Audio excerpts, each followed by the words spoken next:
Hi there. So I am here to answer some of the questions that we got from members of our VIP list. So our VIP list, which is a list of subscribers, no cost, you can sign up at affordanything.com/VIP list. We emailed them last week and we asked them, what questions do you have about real estate investing? And we got a lot of answers. Suni, my teammate, has replied to many of them, but I've read every single one, and I want to jump in and directly answer some of the questions that we've received. So, our first question is from a subscriber who lives in Los Angeles. And this particular person currently owns a home and owns a vacation home, but does not have a rental property.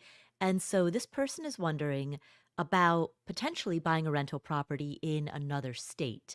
So this person lives in LA, which is, of course, a very high cost of living area. And they're wondering, this other state, and they name a particular state. They're wondering this other state is not somewhere, you know, they may want to eventually retire in that state, but it's not somewhere that they want to live imminently. Would we recommend purchasing a rental property there? So, two answers to this. Yes, absolutely. If you live in a high cost or very high cost of living area, there is huge value to buying a rental property that is out of state. Simply stated, buy where the profits are, right? If you were buying a share of any other type of asset, if you were buying a share of Coca-Cola or if you were buying ownership in a private company, you would buy what was most profitable, not what was most geographically close. So long as it was domestic, of course. When you go international, there's foreign currency, there's a host of other considerations. But so long as everything is domestic and you're operating in US dollars, then you would buy it with any asset. You would buy something based on profitability, based on the numbers, not based on geography. Real estate is no different. When you're buying real estate purely for investment purposes, you are buying an asset that is meant to produce a profit. You are not buying it for the sake of its proximity or its location. And if you are running the numbers such that the math is identity agnostic, meaning the cost of property management, the cost of maintenance and repairs, all of that is identity agnostic. So the numbers remain the same regardless of whether you do the work yourself, if you were to choose to do so, or if you were to outsource it. So long as that is the case, which is exactly what I teach, the style of property analysis that I teach inside of my course, Your First Rental Property. So long as the math is identity agnostic, which it ought to be, then the profitability can be measured in an apples to apples manner. And so, for that reason, buying properties in locations that are landlord friendly, that have an attractive price to rent ratio, is going to yield or likely to yield the best profits, the best results. Now, you mentioned that you are thinking about potentially retiring in this location one day. To me, that actually raises not a red flag, but like an orange flag, because oftentimes when people say that, what they are alluding to is a conflation of purchasing what is most profitable with purchasing what is most personally desirable. And when those two elements are conflated, it can often lead to uh, worse results.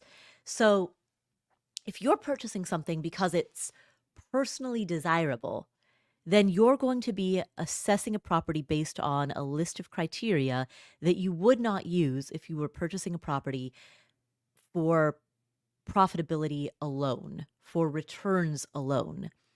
And so, oftentimes, if you try to find a property that is attempting to do both, it ends up doing neither one well.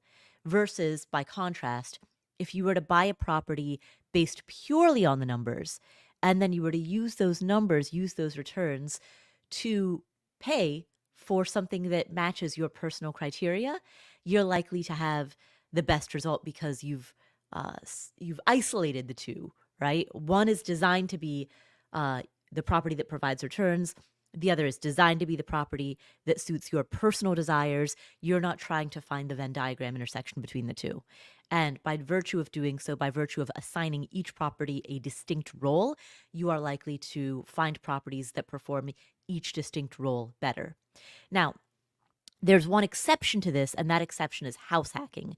So in the case of this particular person who emailed us, this VIP list subscriber, this person is not thinking about house hacking because they want to buy a property out of state, but house hacking is the exception to what I've just said. So I'm saying that for the benefit of everybody else. Now, this particular person in Los Angeles also asks how much they should put down as a down payment. Should they try to pay all cash for a rental property?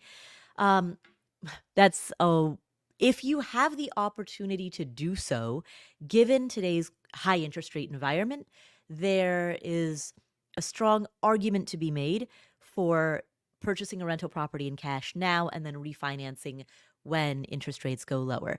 That being said, I don't want to make a blanket recommendation because I don't know the specifics of your personal financial situation. So if you were enrolled in my course, your first rental property, what we would do on an office hours call is I would be asking a lot of follow-up questions. Is this coming out of your emergency fund? Is this going to come out of your other savings or retirement goals? What kind of an impact would this make on the rest of your financial picture, right? All of that needs to be considered holistically. But assuming in a vacuum that you could do this without having any adverse consequences on other elements of your financial life, then it's a blessing to be able to have enough cash to make that a viable option. So absolutely, if you can do so, then that's fantastic. All right, moving on. We have another email. I'm going to keep these anonymous because, but this is an email that comes from a reader who lives in the UK. And the reader in the UK says, a lot of what I discuss is US centric. How much of my advice applies to people who are living outside of the United States? My answer to that is that broadly at the 30,000 foot level, what I talk about when I discuss how to think about properties, how to assess a good property from a mediocre property, how to think about returns versus personal preferences, right? What I think about when it comes to strategy, when it comes to analysis, when it comes to high level thinking, that is universal. But when it comes to specifics such as interest rates, for example, prevailing mortgage interest rates, that is US specific. When it comes to taxes, banking, lending, those types of things, those are very US specific. I don't currently know what prevailing interest rates are in the UK. I assume that they're high, just as they are in the US, because I know that inflation globally has been quite high, but I don't currently know what mortgage interest rates are in the UK. So that's really where the primary differences would come in. So thank you for asking about that. All right. Let's see. All right, here is another email. This is a really interesting one. So this person does want to house hack. And this person who wants to house hack says that they are thinking about buying a duplex, house hacking into that duplex, and they want to keep their monthly payments to below $300 a month. Is this a good idea or not? So here's the thing about short answer is yes. I think it's a great idea. I love house hacking. I love duplexes. I love multi-unit properties. Here's how to think about house hacking. Like I mentioned earlier in this live stream, to the very first question that was posed from a subscriber in Los Angeles. As I mentioned in that answer, when you're running the numbers, you always want to keep the math identity agnostic. And so what that means is that when you are running an analysis of a property, you run the analysis as though you are renting out both sides. So imagine if in the case of a house hack, imagine that you personally are not living there. Do imagine that you purchased this property with a primary residence mortgage. Like, do run the numbers based on that, because you will be, if it's a house hack, you will be buying this property with a primary residence mortgage. So keep that the same. But imagine that when you're running an analysis of the property, that it's not you that's living there. So embrace a little bit of split personality, right? You've got investor you, you've got tenant you. You are your own tenant. Run the analysis as though you are renting out the property to some tenant. whose tenant's identity is agnostic, right? And so then you've got tenant A, you've got tenant B, and those two tenants are both living in each half of the duplex. Based on that set of circumstances, would this be identity agnostic? Or I'm sorry, would this be positive cash flow, right? Would this be a positive cash flow situation if it was not you living there? Or if you were to embrace split personality? For investor you, would tenant you be paying sufficient money such that investor you is positive cash flow? If the answer is yes, then there's a good case to move forward with this property. Now, you always want it to be positive cash flow because for a variety of reasons that are I can go deep into the math, but let's just state right now, for the sake of keeping it simple, you do always want it to be positive cash flow. But where people often get tripped up in the case of house hacking is that people often conflate the tenant version of themselves with the investor version of themselves. So just again, imagine split personality. Imagine that tenant you is a different person than investor you. Is investor you making positive cash flow by virtue of collecting money from tenant you? So, and if for the specific person who sent this email, given the fact that they're talking about only coming $300 out of pocket as the tenant version of themselves, my suspicion is that the investor version of themselves would have positive cash flow. I hope I'm explaining this well, but essentially what I'm saying is always keep the math identity agnostic, even in the case of a house hack. And the reason for that is because you want to assess the viability of the asset itself, independent of who lives there. And so, to put that simply, let's say that you were to house hack into this property for the first year or two, and then after year 1 or 2, you let's assume you get a great job offer in Dubai, right? So after year 2, you move to Dubai, and so you put a tenant in there. You want to make sure that this property would be a good rental property, even in that circumstance. And so you do that by running an analysis, assuming that both sides are rented out to random individuals, and assuming that the property works under that set of circumstances, then you know that it's even better as a house hack because you're getting a great rental property and you're getting it with a primary residence mortgage, so even better. So that's my answer there. We have, hi, Lolly. Lolly has put a question in the comments. I'm going to get to that in a moment, but first I want to answer some more of the questions that are coming from the VIP list. So we have another subscriber from the VIP list. And again, anybody who's watching, if you aren't yet on the VIP list, you can join. Just go to affordanything.com/VIP list. It is no cost. So, so this person on the VIP list states that they are a high income earner and they primarily have W-2 income, a little bit of 1099 income, but primarily W-2 income, and they currently earn a high income. And they are concerned that if they started to add real estate income to the mix, their tax bracket would be even higher. I have very good news for you, and that is that real estate can often be a method of it has a lot of tax advantages that you don't get by virtue of being a W-2 employee. According to the IRS, real estate income is what's considered passive income. Now, I know the phrase passive income can be like a hot button phrase, but because people will argue the semantics of, well, income isn't really passive. All right, we're talking purely about the IRS definition of the word passive income. According to the IRS, real estate income is considered to be passive income unless you are working in real estate income for at least 1/3 of your working hours, which obviously you are not. And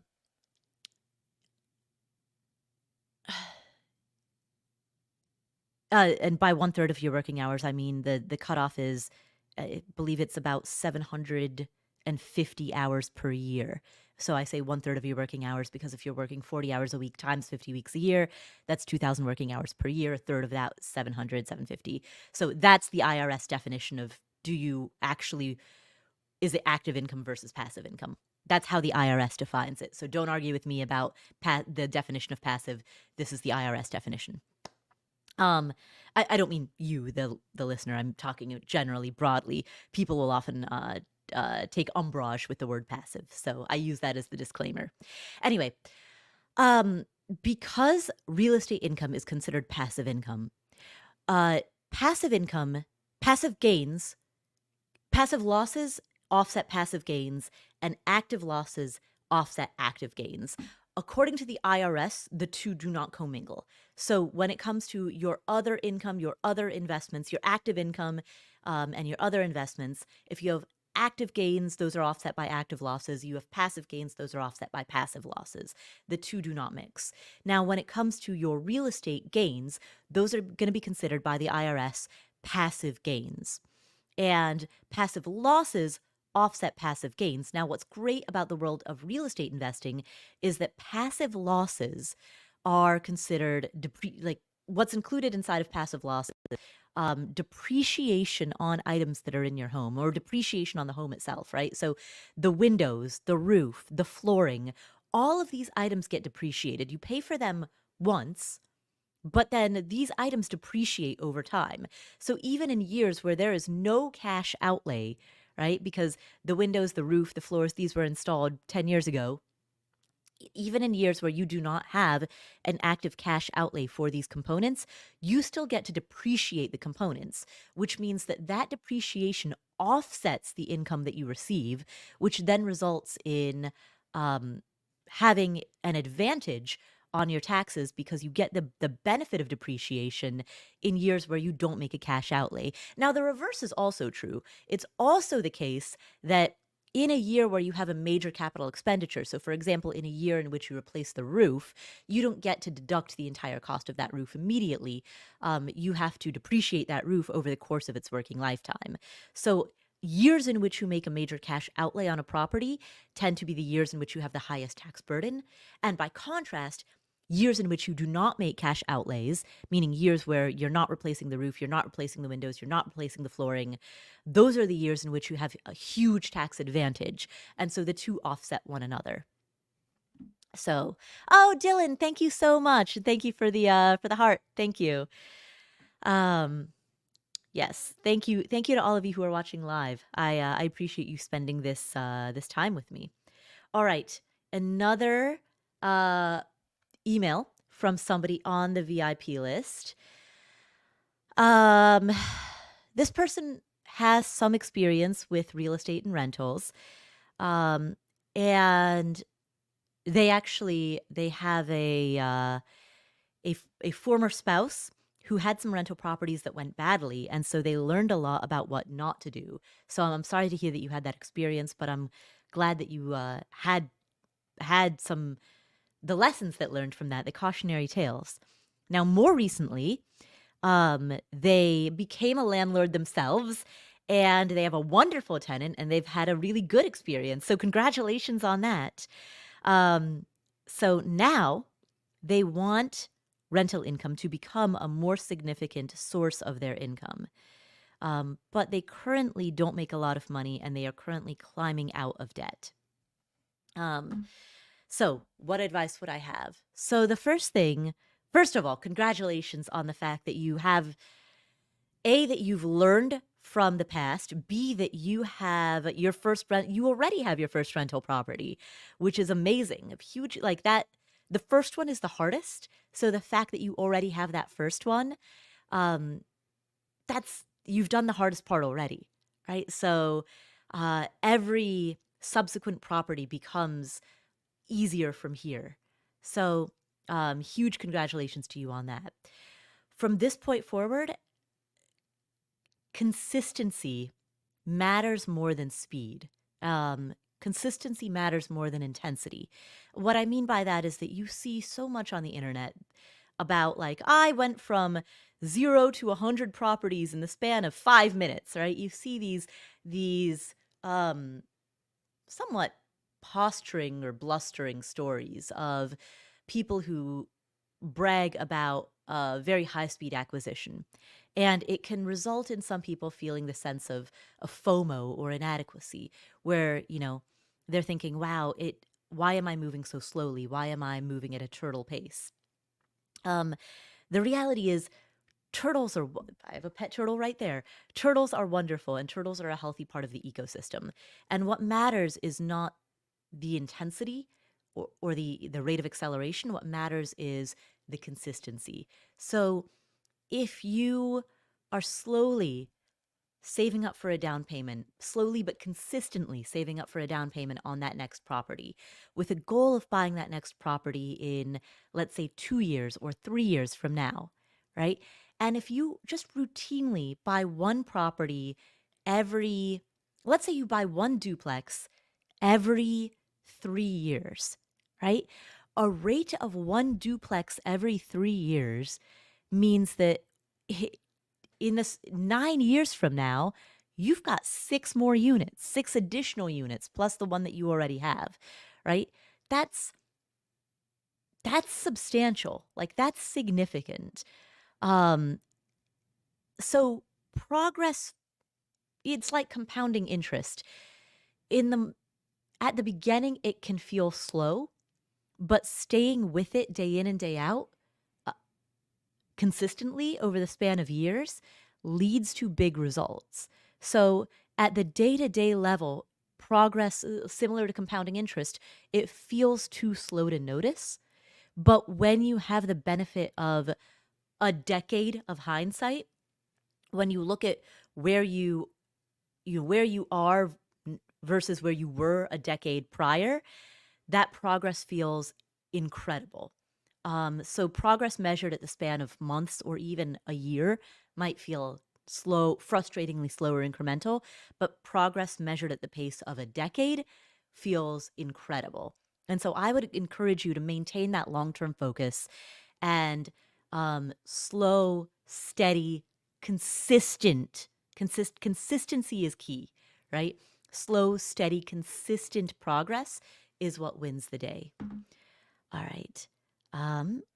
Let's see. I'll do one more. This is a really good question.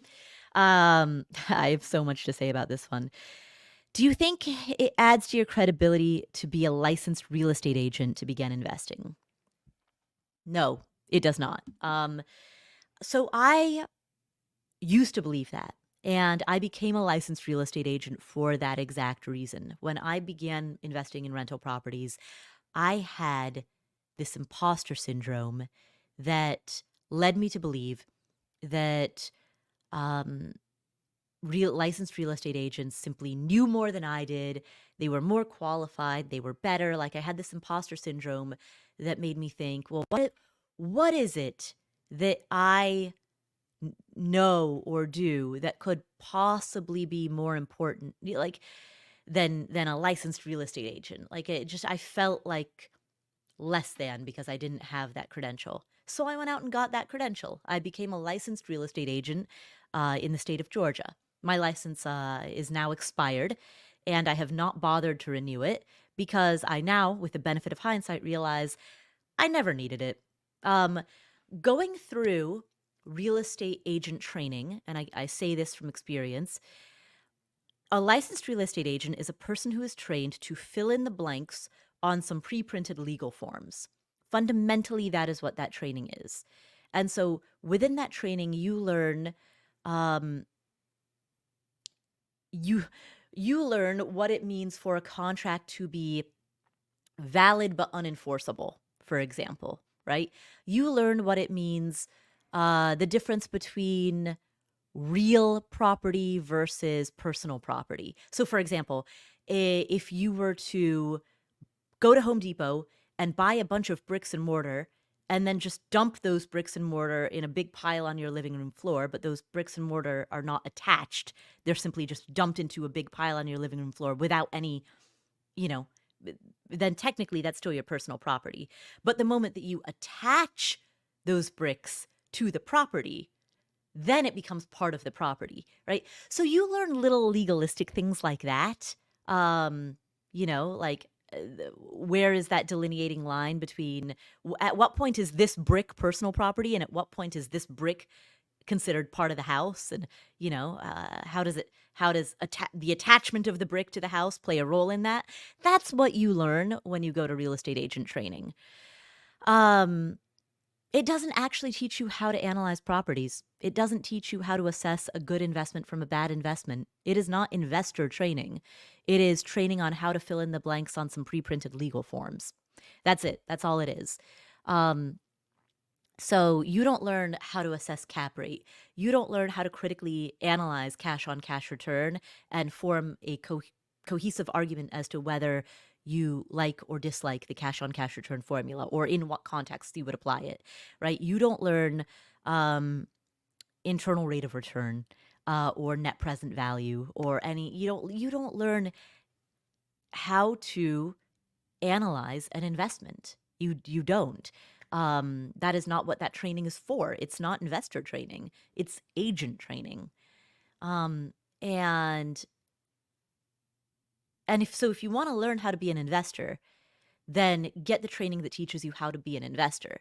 And if you want to learn how to fill in the blanks on some pre-printed legal forms, then get the training that teaches you how to do that. But just understand that these are very, very distinct and separate trainings that are meant for very different purposes.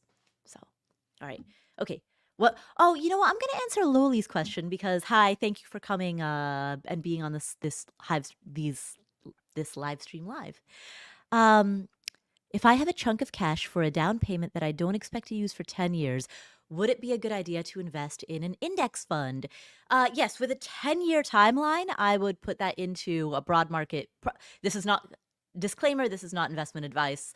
But speaking for myself, if I had cash that I did not intend to deploy for a 10-year timeline, I would be comfortable investing it into an index fund.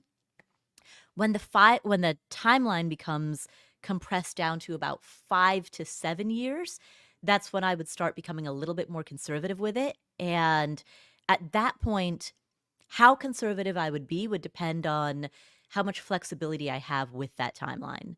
So if the timeline is, say, 5 to 7 years, but it has to be deployed within 5 to 7 years, there's no flexibility there.